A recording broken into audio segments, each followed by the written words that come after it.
the show where we take you to pretty cool places right here in Phoenix. We're in the 007 at the Arizona Capitol Museum. I'm here with Stephanie. Why is this place so cool?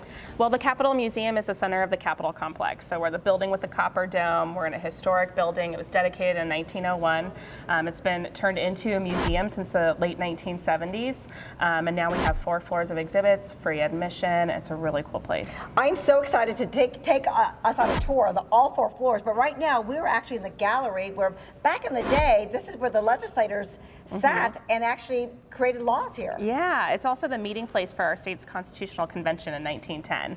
So it's been restored to look as it did during that time. And it's really neat. You can come, you can sit in these seats and read about the delegates who wrote our state's constitution. Yeah, and then we're talking about lawyers, bankers, ranchers. They pretty much like today as well. And I want to point out some of the seating area here in the gallery, but we have in that back corner where actually the seats are replicas of the seats that were actually here at that time. Yeah, so it gives you a good idea of what it looked like when it was full. This is also very exciting. You guys are going to have to come check out the Arizona Capitol Museum. We're going to take you floor by floor. Let's start with the first floor.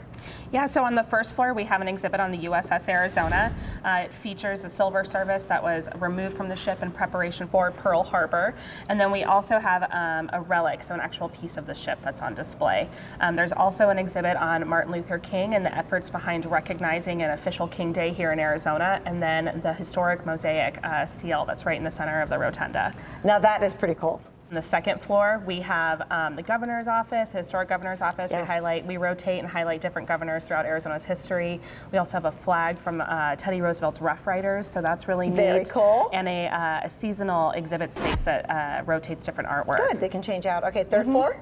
Third floor, we have the historic House chamber, so that's kind of the highlight. Yes, yes. There's also an exhibit on the state courts that features some pieces from Sandra Day O'Connor. Right. And then there's also going to be the Arizona Women's Hall of Fame is moving into the third floor Get later that this done. year. We need to get that. Arizona. That's awesome. That's wonderful. I've already been through the tour, but we want to take you to some of the highlights as well. What is your favorite part when the kids come for tours? I bet you have a lot of kids come through schools, right? Yeah, we tour about 20,000 K through 12 students, primarily elementary.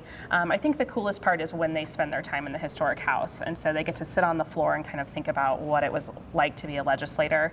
And then after they leave the museum, they have an option to go to our current legislative chambers, and while they're there, they sit in the gallery and they look down on the floor. So it really kind of brings it all home and emphasizes that civic experience. Yes, and then you won't have to take any tests, kids, when you're here for civics. But Arizona became a state, and when? 1912. Valentine's Day. 1912 became a state? In 1912? Yes, it became a state in 1912. But Valentine's Day. It's the 48th state. I was like, Yes. the 48th, yes. Yeah. The 48th. Hey, thank you so much for spending a couple minutes with us. You got to check it out, the Arizona Capitol Museum in the 007. Now that's cool in your zip.